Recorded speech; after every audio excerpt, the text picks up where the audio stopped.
So our contact in this one will be Sympatha.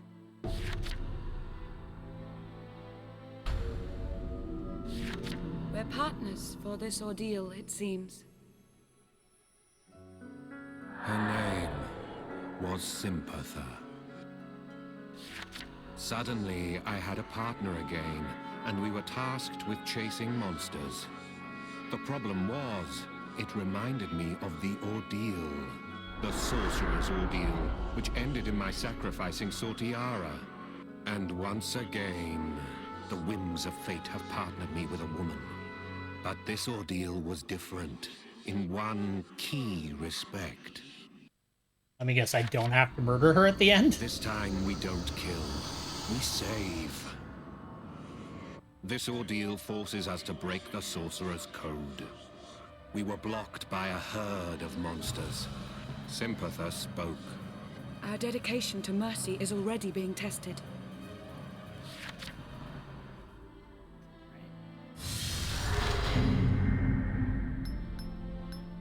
So this is where we can apply the rumor effects and stuff like that. Cool, they just keep adding more and more, like, neat little things you can do. What's that? I can use that. And I think I'm happy with the spells I have right now.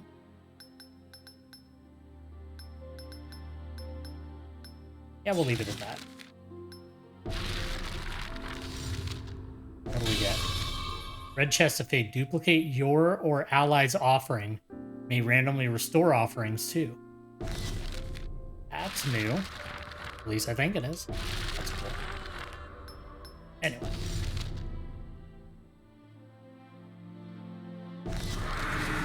Oh yeah, and then so you can switch factions now. So now I can use the Sanctuarium as a faction from like the hell do they call it? The thing where you customize your character. If I overcome this test, I'll be allowed to join the organization. Its name is not one to be bandied about, however. Sometimes when the world is still and quiet, I can hear it, the voice of Sortiara coming from my right arm. Rage, sadness, hate. What dread emotion grips her soul? What is it that gives voice to her wordless cries?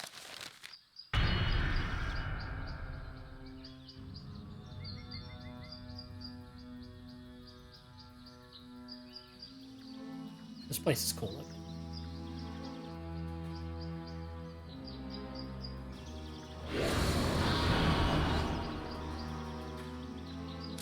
I shall save this impure world.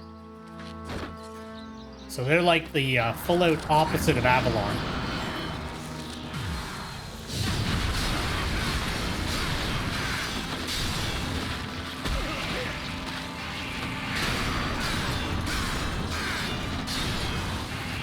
Some souls can be saved, even in the heat of battle.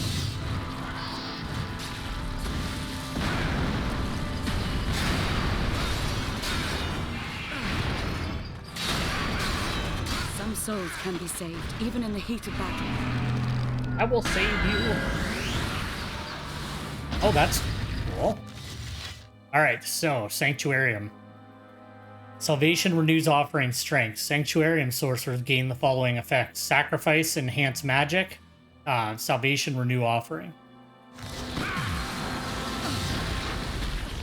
So that's cool. You kind of lose... You don't get any ability to gain your health back, but...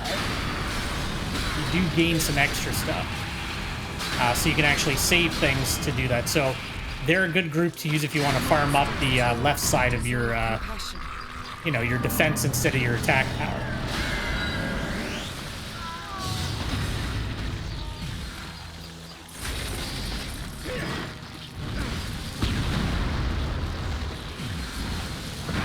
That's not going to hit him now.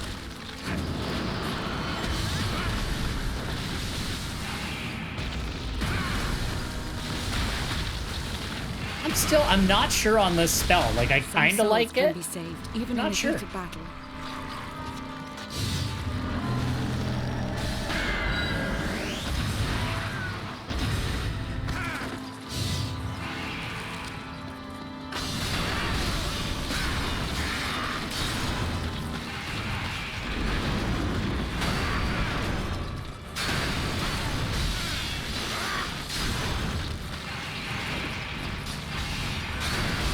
already no salvation for that beast. I'll save it. Don't worry, Sympatha. You're the perfect name for this group.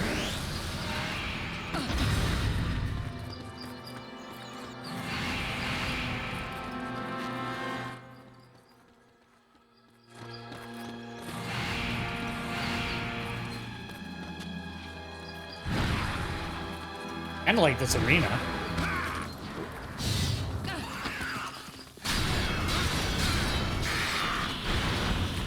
Ooh, they break lock on. Here. Quick movement back up. Some souls can be saved, even in the heat of battle.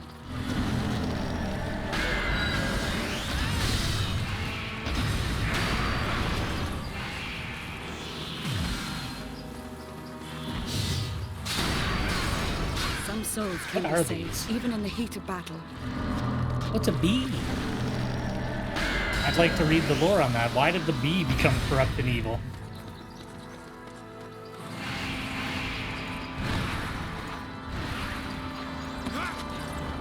Something different?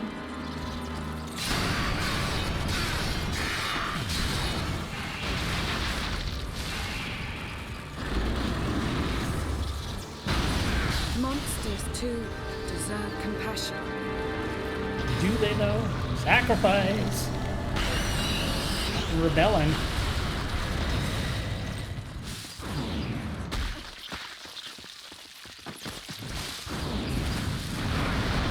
I don't think that's close enough to hit it anyway.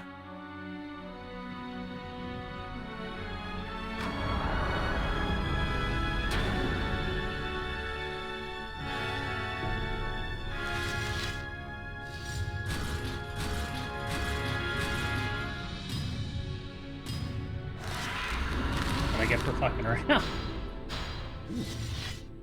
Heal the body and poison and perform an aerial blitz. That's fine. Under a flaming spear to repeatedly impale foes.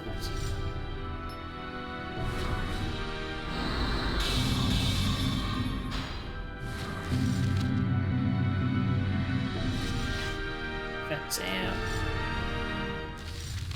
Save it.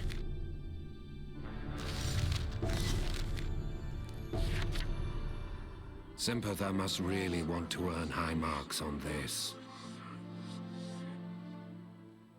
We forged ahead, without resting.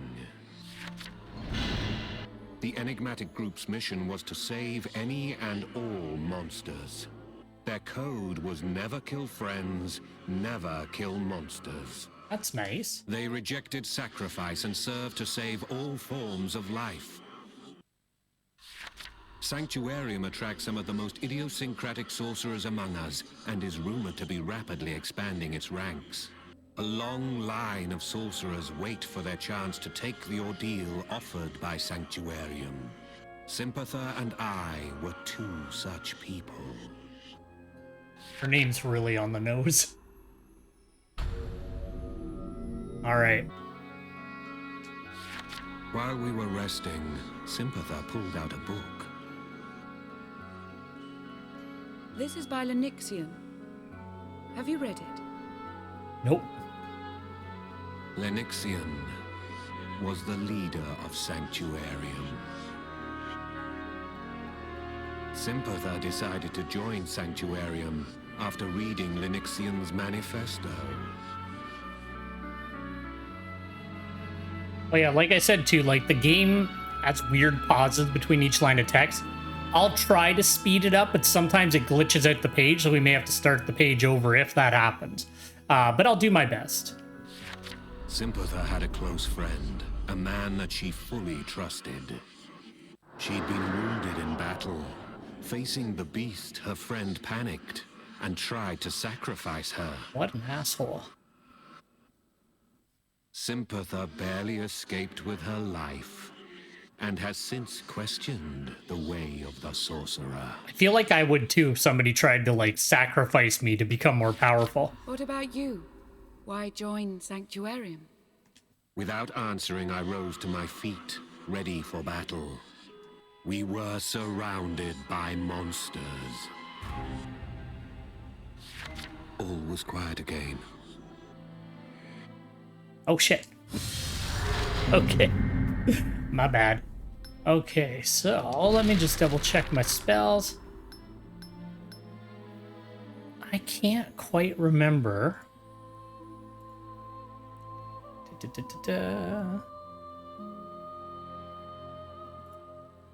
Okay, 1 sec.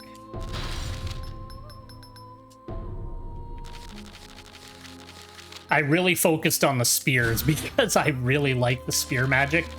And these tough things are like obscenely powerful if you use them right. Then I'll see.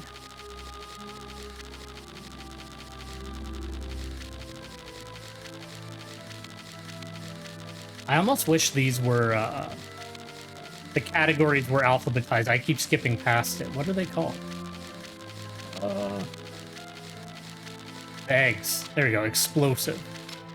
So what we'll do is we'll trade out that for the Volt Egg. And that should be good. That should be plenty to take out the Minotaur.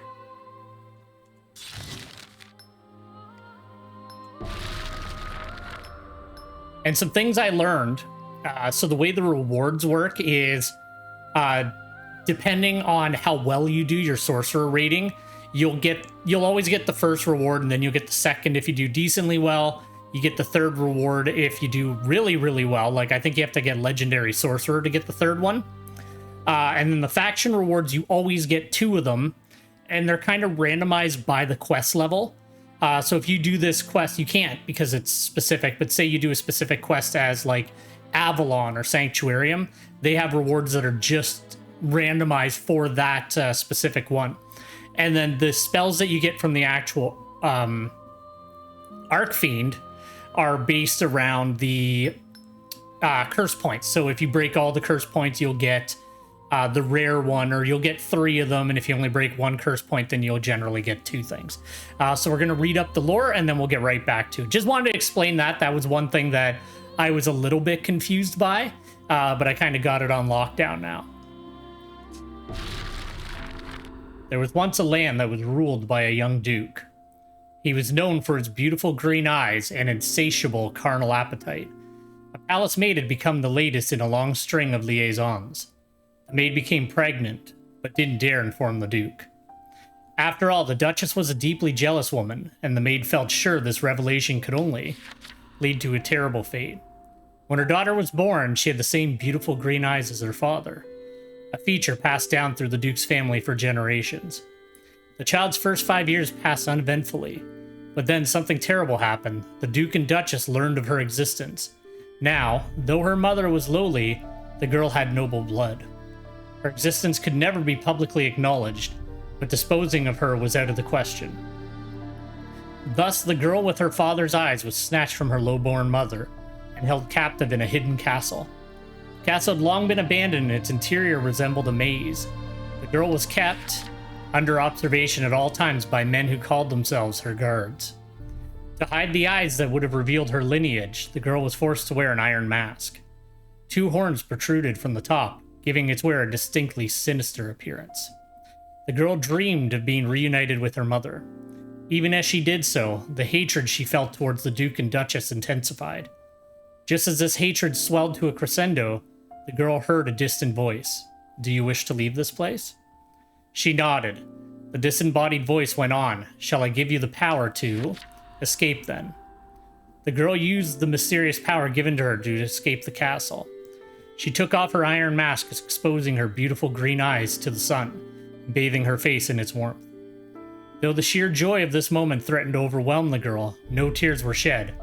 After all, there were things she needed to do.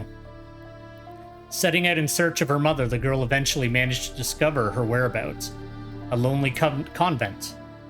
Finally, they would meet again.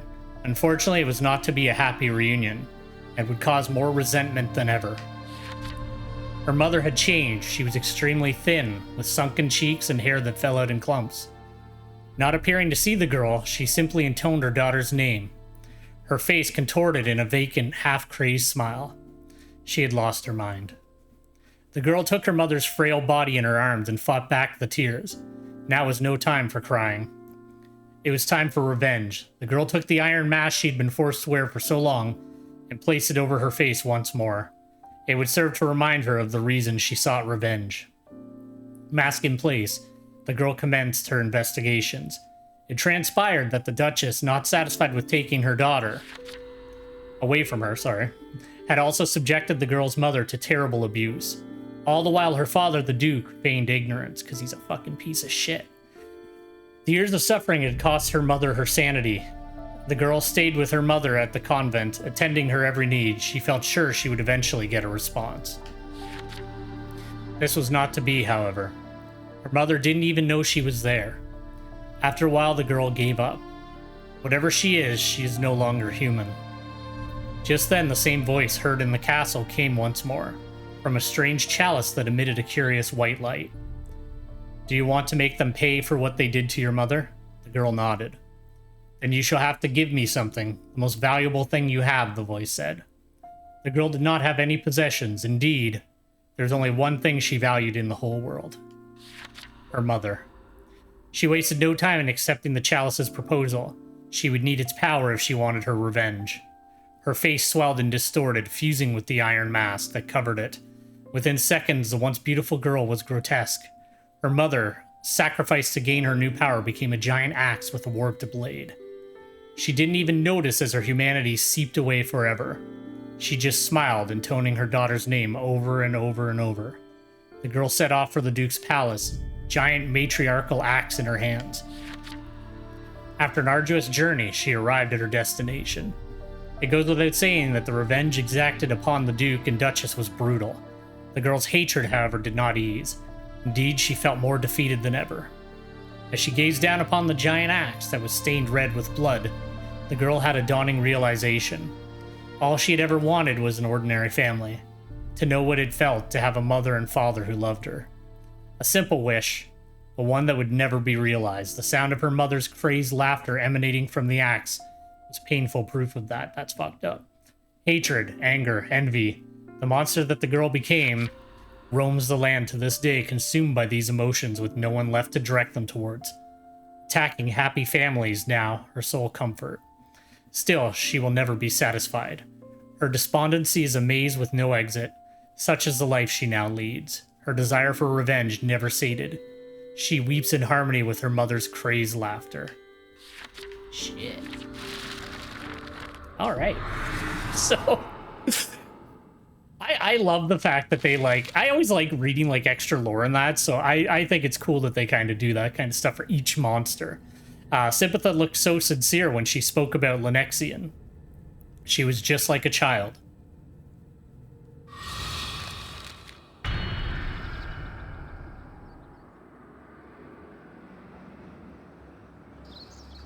The other crazy thing, like, I don't know if anybody cares for it or not, but, like, the lore just for, like, the stages where you fight the monsters is also pretty crazy. Like, I read up on one about, like, the Rapunzel area in this game, and I was like, fuck. I shall save this impure world. Do her, Sympatha. Alright, let's fucking... Now, one thing you can do if you want to be cheap, like, because you gotta keep in mind, this is still, like, 1-star quest. You can just kind of cheaply throw out a bunch of these toughs. That the Minotaur is... Maybe the Minotaur isn't weak to them. I thought it was weak to lightning. My bad if that's not the case.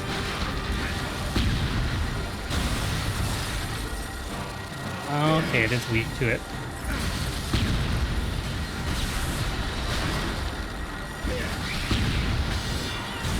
Fucking rats are, like, eternally in the way in this game. Like, they're actually annoying. It's like the standard curse of small monsters that I deal with in every Monster Hunter game. Like, just fuck off. You serve no purpose beyond refreshing my fucking spells. Oh yeah, I don't have the eggs fully upgraded. Don't forfeit your life. You have people to save.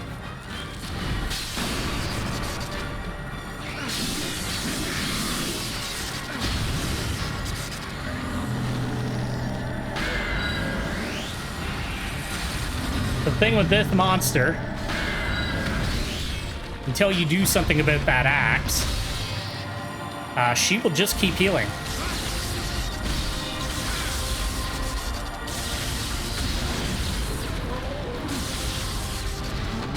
Where'd the axe go?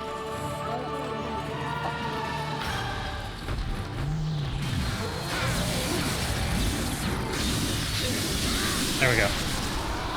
So now the axe is destroyed. So now you can actually fight her proper. And then her other curse point is her mask. Was there really no salvation for that beast?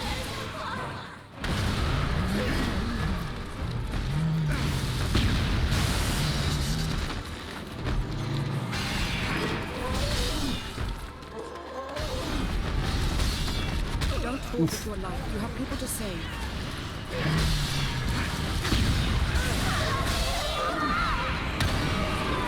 If we can break that mask. That moved just enough. Okay.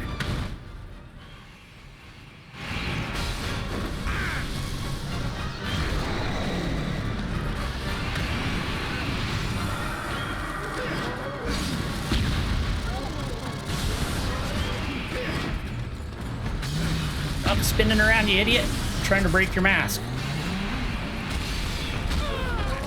Oh, she tracks on you. I've only fought the Minotaur a couple of times and... Don't risk your life needlessly. Oh boy, we're being fucking annoying.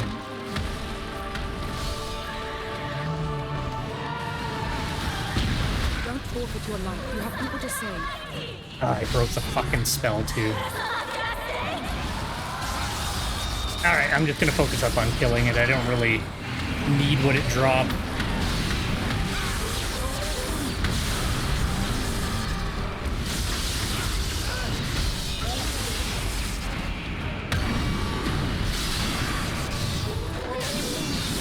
There's actually a spell you can get to that'll like lift you up in the air. I'm doing terrible so far, fuck. This raging beast is a baby now.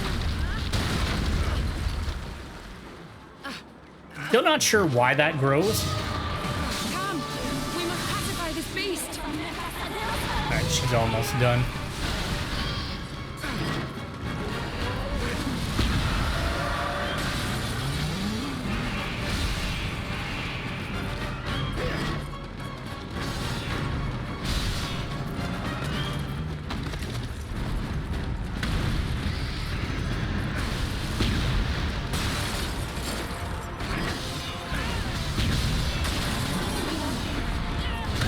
We must retreat.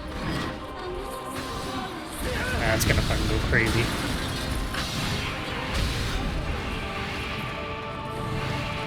That's the first time I've accidentally broken an offering in this playthrough of it.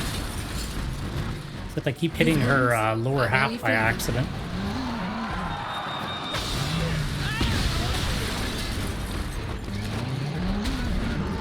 That's kind of part of the challenge of this game, though, is like trying to, especially when you get more powerful, is breaking the curse part without accidentally killing the monster.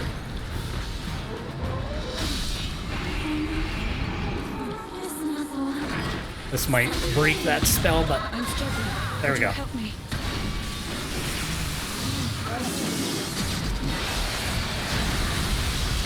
Salvation is at hand for this beast.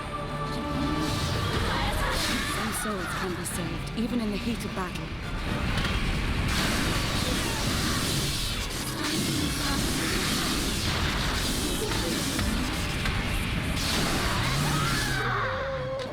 Fuck, their monster design, I tell you. Holy shit. There's like some ways to like cheese a lot of the monsters. There's like certain spell combination you can use that'll like really wipe things out in like a minute or so, but I try not to use them too much just because I don't know. It kind of takes a bit of the fun out of the monster if you just wipe it out in 2 seconds. And since we are Sanctuarium, we do save everybody. Now we must save this beast.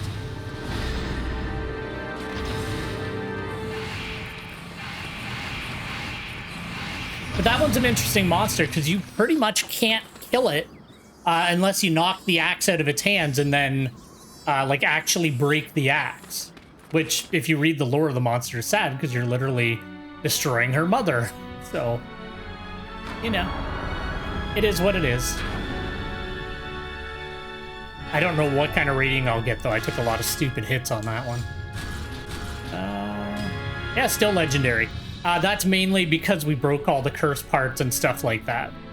So then you'll see in the rewards, the first section is, those are the 2 random ones from Sanctuarium. We get all 3 of the results. And then we get the princess masks for breaking all the curse points.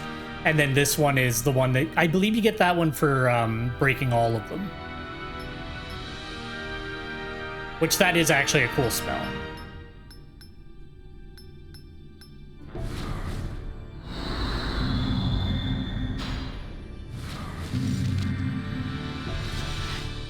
Heat damper. Okay, so I can resist heat more. That stuff I'm going to go into at the end of Sanctuarium in the next little section. It unlocked a ton of stuff, which I'll explain. We took turns on lookout duty. One kept watch, the other rested. While Sympatha was on guard, I thumbed the copy of the book by Linixian that she had lent me. Pages devoted to the denunciation of the foul practice of sacrificial absorption. It doesn't seem to do any good for the sorcerers. Like, he's being driven insane. Monsters alike. Reject the practice of sacrifice and consign it to our past. Let us build a utopia, excluding all tarnished, undeserving souls. Yeah, there's always got to be people excluded to build your utopia. I closed the book, packing it away. The concept seemed oversimplified and extreme.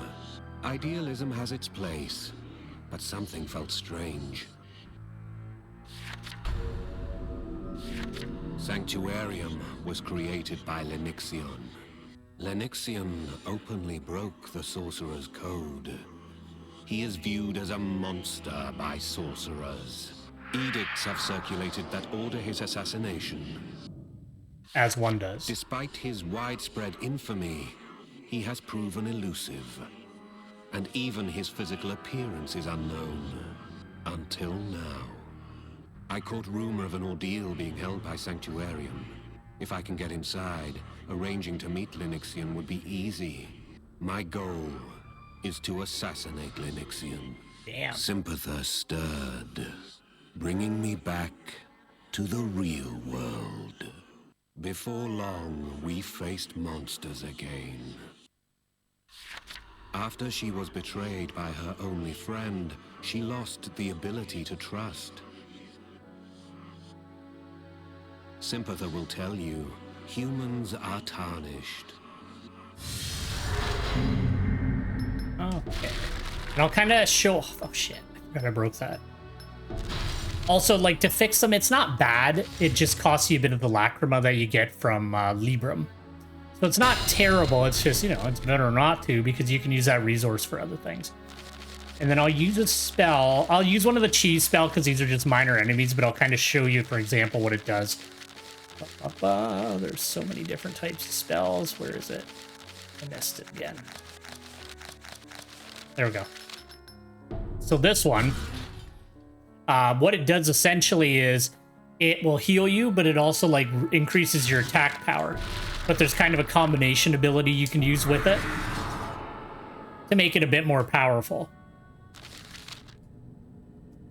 And even at this level, like, you notice the difference. If I fight an Archfiend without it and then fight one with it, like, it noticeably kills it way, way quicker if I do that spell. So I try not to use it that much unless I'm, like, farming and I'm just like, all right, let's just, you know, fight it a bunch of times and get through it kind of thing.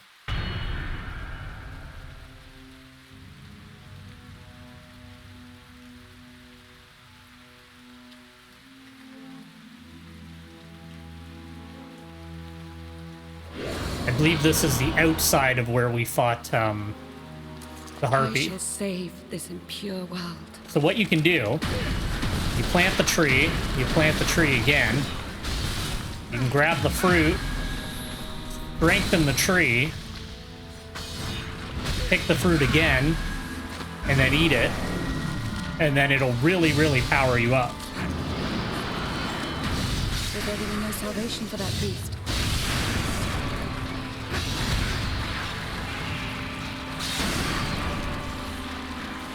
See, like one charge pretty much wipes out even the minor monsters. Monsters, too, deserve compassion.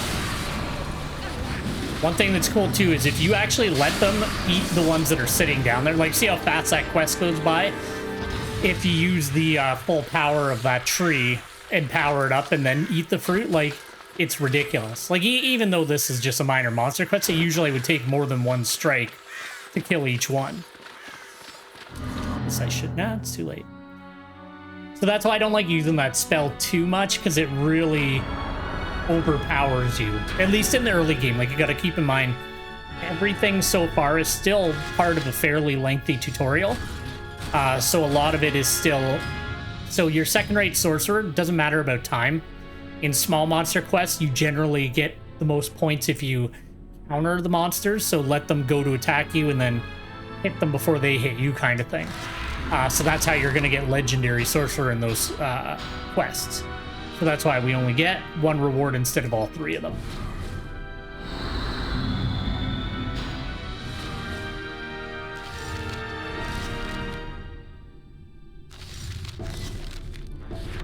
After she was betrayed by her only friend, she lost the ability to trust.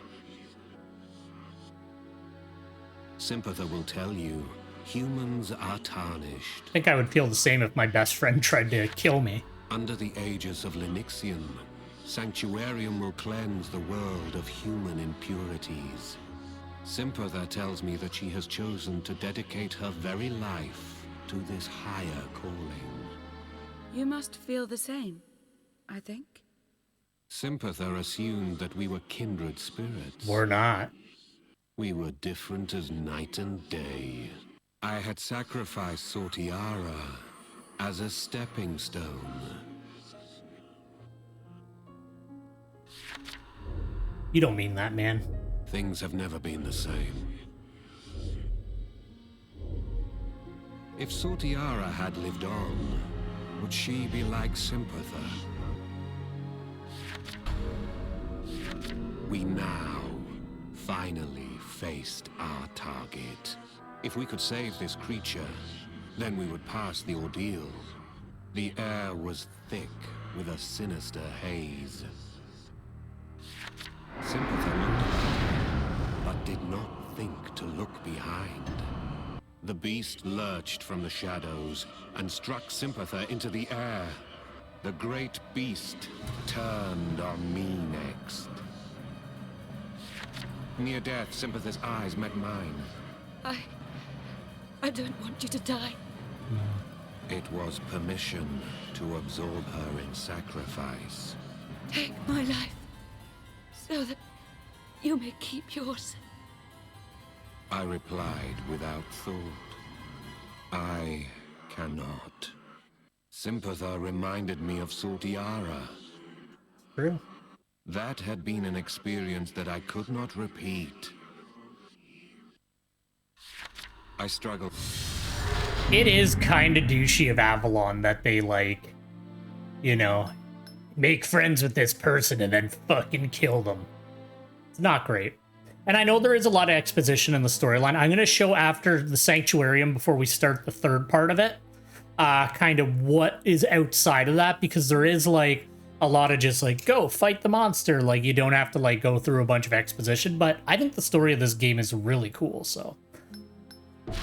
and I believe he is ice, so... Oh yeah, I keep hitting the wrong button on that. So if he is ice... Bring along a thunder explosive. And then we'll swap this out for... Do we have stone? No, I don't have stone yet.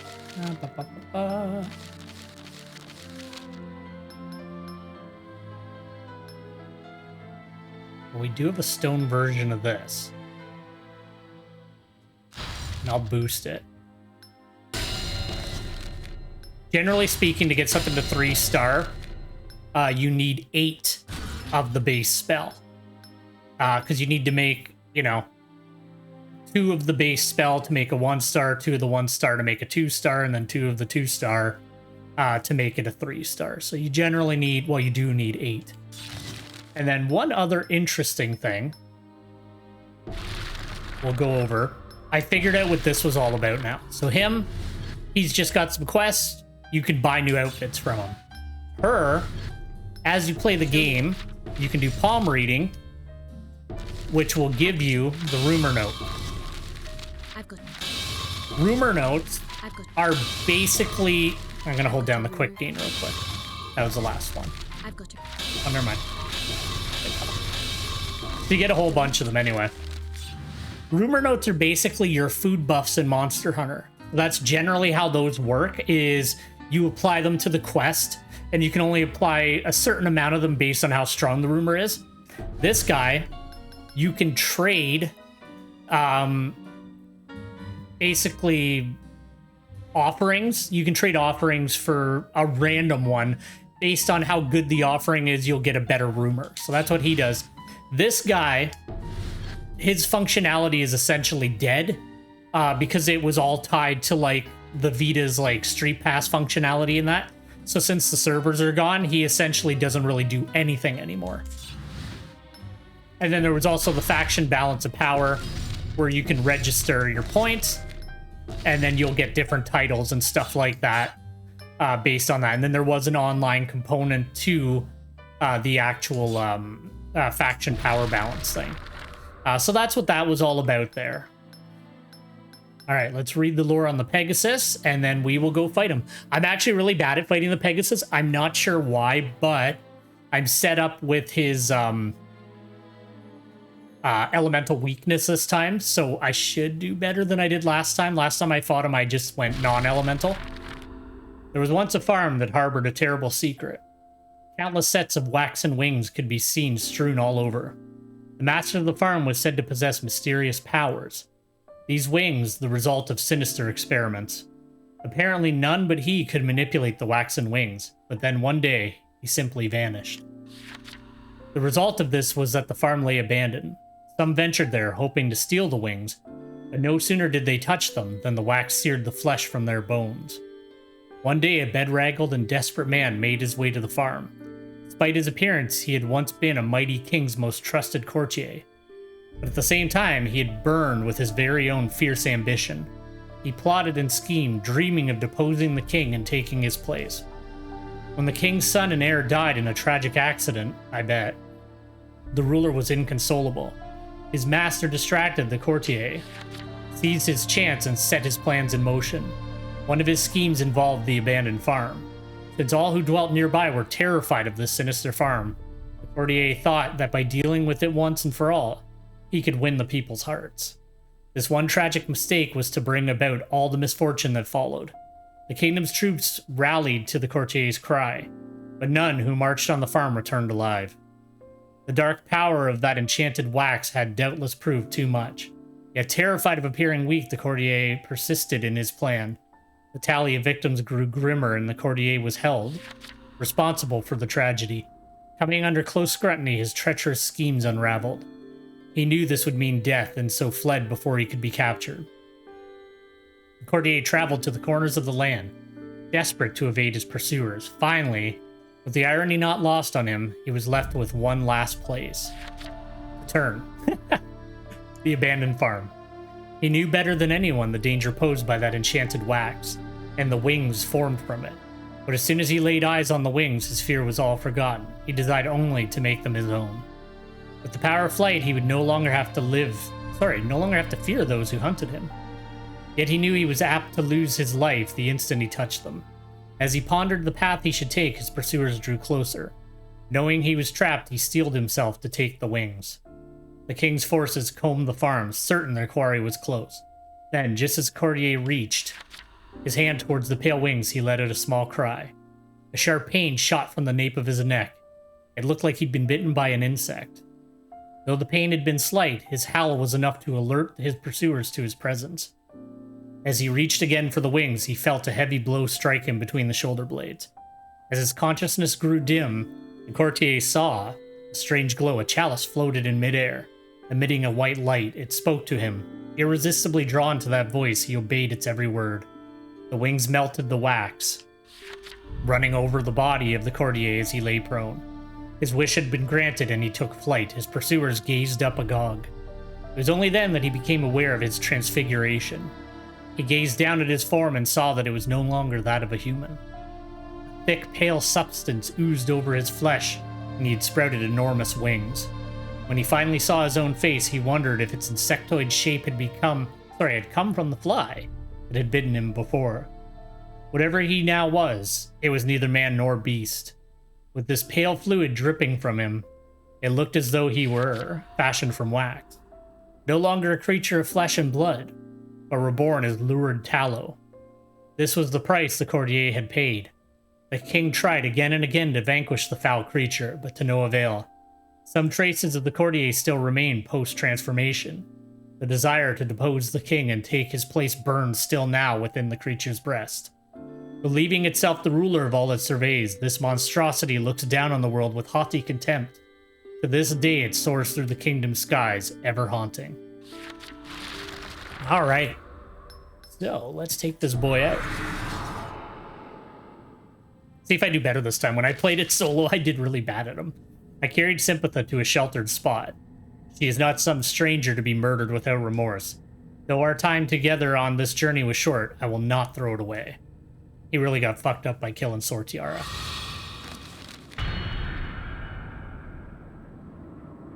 I'm pretty sure he's ice. If he lives here, he better damn well be ice.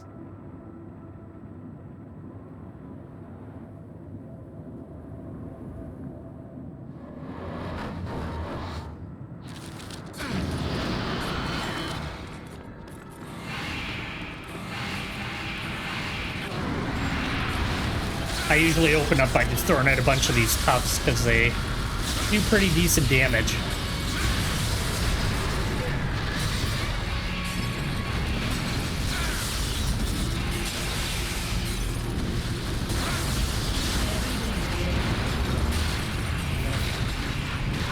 You gotta be careful because he throws down like damage fields and stuff like that.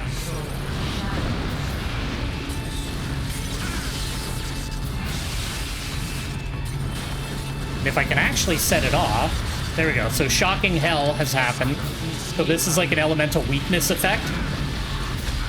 And then if you use the opposite element on them, then... One sec, I'm getting fucked up by the little ones. They're fucking aggravating. One sec. There we go. And at this point, you want to get away from them.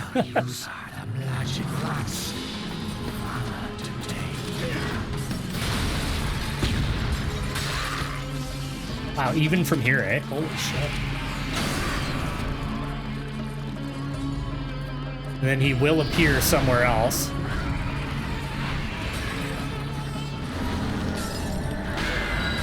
AKA right there.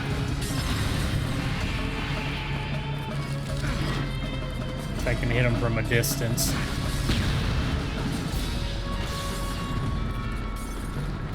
I'm not sure if you can interrupt that ability or not. It really tracks onto you. You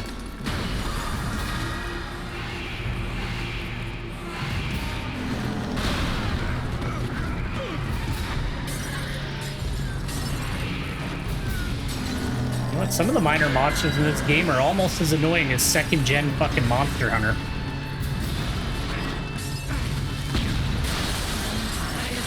And then this is one of the status effects you can be put under, which is not great.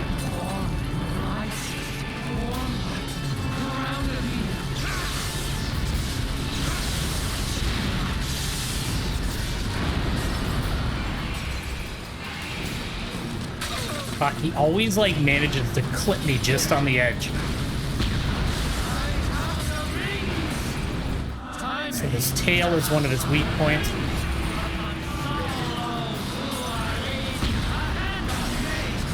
I'm gonna see if maybe I can interrupt that. I don't think so.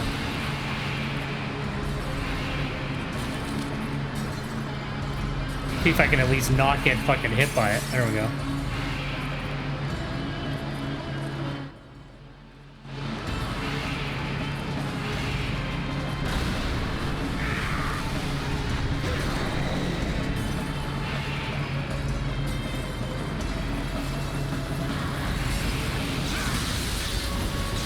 And then this would be one of the weather effects that can happen.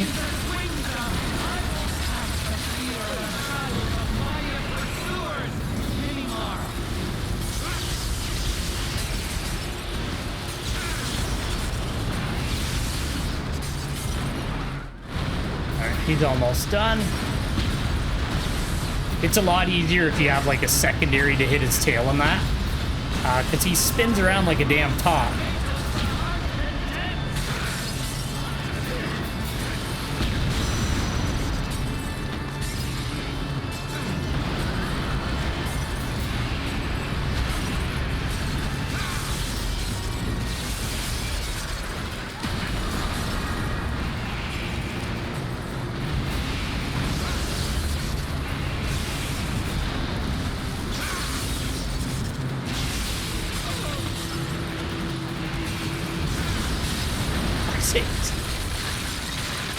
Always the same. I do so much better when I fucking play the game off stream.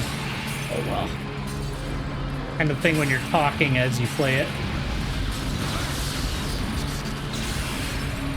There we go. Wow, he really does look like an insect. Alright, and then we have to save him again.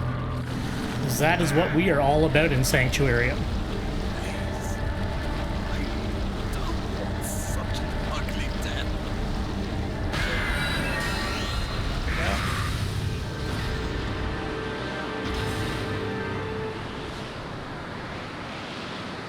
He might need to practice more. I'm usually pretty good at breaking curse parts, but for some reason this monster, I have a weirdly hard time doing them. Just the tail, like I can break his head if I really focus on it, but I've gotten kind of addicted to that tough spell and I need to break that addiction and stop using it so much. But it's a really good way to like lay out some damage, and it hits like in random spots too, which is kind of cool.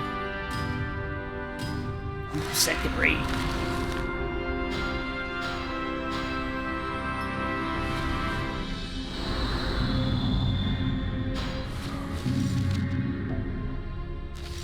And the SP is what you turn in for the that like faction thing in the bazaar. It stands for like Slayer points. I struggled to catch my breath, and Sympatha nonchalantly rose to her feet and dusted herself off. Let me guess. Yeah, it was a fucking test. It was evident that her injuries were just scratches. Now it made sense. I was being tested. Sympatha had been acting all along. Sympatha, otherwise known as Linuxian, leader of Sanctuarium. I feel like I saw that coming. coming. To take part in the ordeal, to size up the new initiates for herself. Risky, but good way to do it. By not resorting to sacrifice, I passed the test. Wonder what would happen if you tried like jump up and like fucking attack you. What now? Aren't you going to kill me? Ooh, she also knew that I was an assassin for Avalon. She saw right through me. She told me that she faces assassins on a regular basis. I shook my head. Enough. This was enough. I couldn't kill her anymore. From that moment, she always made me think of Sortiara. You're a strange one. I thought you'd come here for me. She smiled as she said it, the first natural smile that I'd seen. You know what's funny about this game is I'm not usually big into visual novel games, like at all, but something about the way they tell this story in the book and that, it like makes me want to like keep going with it. Like I get really, really invested in it. You know, I think I like you. Sanctuarium's leader was born to play her role. Especially with that fucking name. Sympatha. I felt it in the gentleness of her smile as it soothed my weary body. We will speak again someday, as friends who journeyed together. Her parents died before she was old enough to know them, slain by a monster. Only a brother remained to her, a young man called Linixian. It was an uncommon name. He raised her alone, the best he was able. This girl, 10 years his junior. His sister, though not by blood. It was only honor that bound them. For he had been an orphan too, the same as his sister. Some years prior, a nearby couple had taken him in and raised him. They had a daughter then, and so Linixian came to have a sister. Oh, I remember this story. Actually, it's kind of fucked up. He swore to be with her always, and so he was. And though the girl loved him for it, she could never quite forget. She raged at the fiend responsible. That thirst for vengeance saw her awaken to sorcery at an early age. She swore to find the thing that took her parents and avenge them. It was a source of deep worry for her brother. He held to a strange creed. Even his sister would admit he was a peculiar sort. He forbade himself to sacrifice. He's just a nice guy. There's nothing wrong with being nice. As if he bore the act some grudge. At every turn, he was quick to reaffirm one lesson to his sister. Forgiveness is the noblest act. Behind his words, she felt he was urging her to forsake her revenge. And though she respected him, that was one lesson she could never accept. She snuck away to take Avalon's ordeal in secret. She felt that was the surest path to finding what she sought. Vengeance for what was stolen away. I feel like in this world, that's like 90% of everybody's motivation. Without a word to her brother, she put their home behind her. She walked half the night alone. Everybody's getting killed by monsters. Then, a presence behind her. She turned and saw him there. It was no monster that killed your parents. These were the words that broke the long silence. I killed them for revenge. Shit. She was still an infant then. His parents had been sacrificed, and the boy was left an orphan. Their deaths had served to save the village from rampaging monsters. The task itself had fallen to one of the men of the village. After sacrificing the pair, he took in their child as his own son. Oh no, her parents killed his parents. The man had his own family, a wife and newborn babe. From day one, the boy bided his time. His was a warped vengeance. Why should he be the only one to suffer, he thought. He could move on if only someone else knew his pain. But who? A perfect candidate was close by. The daughter of his parents' killer. And so, he had his vengeance.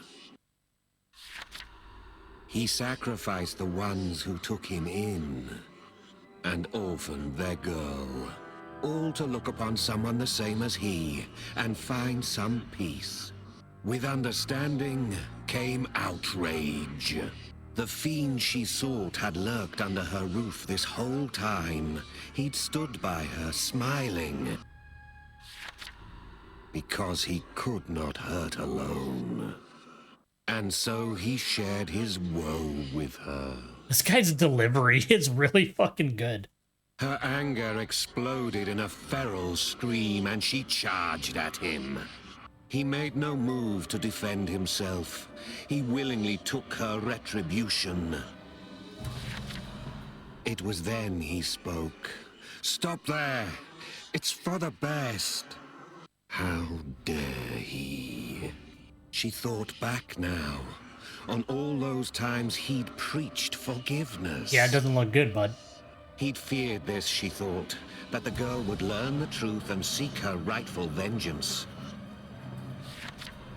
Despite her slight frame, the girl raged on, untiring.